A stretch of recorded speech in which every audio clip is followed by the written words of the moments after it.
অভিবাসন আর মাদক পাচারের জের গড়ালো শুল্ক আরোপের ওপর প্রতিবেশী দুই দেশ কানাডা ও মেক্সিকো থেকে আমদানি করা পণ্যে 25% করে শুল্ক আরোপ এরই মধ্যে নির্বাহী আদেশ দিয়েছেন মার্কিন প্রেসিডেন্ট ডোনাল্ড ট্রাম্প।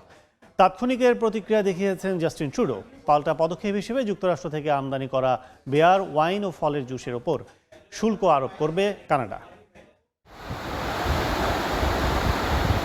সীমান্ত পাড়ি দিয়ে প্রতিবছর যুক্তরাষ্ট্রে প্রবেশ করেন কানাডা ও মেক্সিকোর অভিবাসন প্রত্যাশীরা। পাচার হয় মাদকও। দ্বিতীয় দফায় দায়িত্ব গ্রহণের পর নির্বাচনী প্রতিশ্রুতি অনুযায়ী অভিবাসন বিরোধী অভিযান শুরুর পাশাপাশি এবার শুল্ক আরোপে খড়গহস্ত হলেন ট্রাম্প। ট্রাম্পের নির্বাহী আদেশ অনুযায়ী দেশ দুটি থেকে আমদানি করা পণ্যে 25% শুল্ক কার্যকর হতে যাচ্ছে আগামী 18 ফেব্রুয়ারি। বাদ যাচ্ছে না ব্যবসায়িক প্রতিদ্বন্দ্বী চীনও। সিদ্ধান্ত বাস্তবায়ন হলে মার্কিন আমদানিকারকদের পণ্য আনতে গুনতে হবে 10% শুল্ক।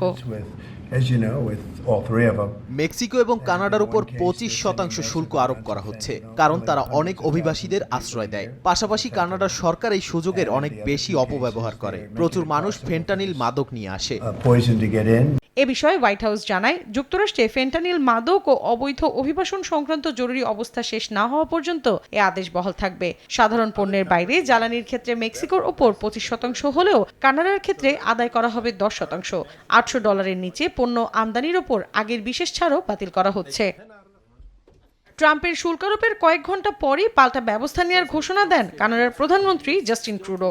বলেন, সাধারণ পণ্যে শুল্কের বোঝা চাপানো অবৈধ ফেন্টানিলের কারবার বন্ধের ভালো কৌশল নয়। পাল্টাপাল্টি শুল্ক আরোপের পদক্ষেপে সরাসরি প্রভাব পড়তে পারে সীমান্তের দুই পারের কর্মজীবী মানুষের ওপর। কানাডাও যুক্তরাষ্ট্রের পণ্যের ওপর 25% শুল্ক আরোপ করবে। মঙ্গলবার থেকে $300 কোটি সমমূল্য পণ্যের ওপর এ সিদ্ধান্ত কার্যকর হবে।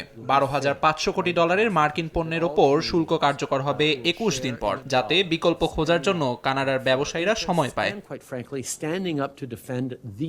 পাল্টা শুল্ক আরোপের হুঁশিয়ারি দিয়েছেন মেক্সিকোর প্রেসিডেন্ট ক্লদিয়া শেনবাউম। এদিকে বাণিজ্যিক বাধা কাটছে ভারতে পণ্য রফতানিতে। এরই মধ্যে বিলাসবহুল মোটরবাইক হার্লি ডেভিডসন ভারতে রফতানির ক্ষেত্রে শুল্ক কমানো হয়েছে 10%। বেশ কয়েক বছর ধরেই নয়াদিল্লি ওয়াশিংটনের মধ্যকার বাণিজ্যিক বিতর্কের কেন্দ্রবিন্দুতে ছিল এই ব্র্যান্ডটি। মৌসুমী সাথী, সময় সংবাদ।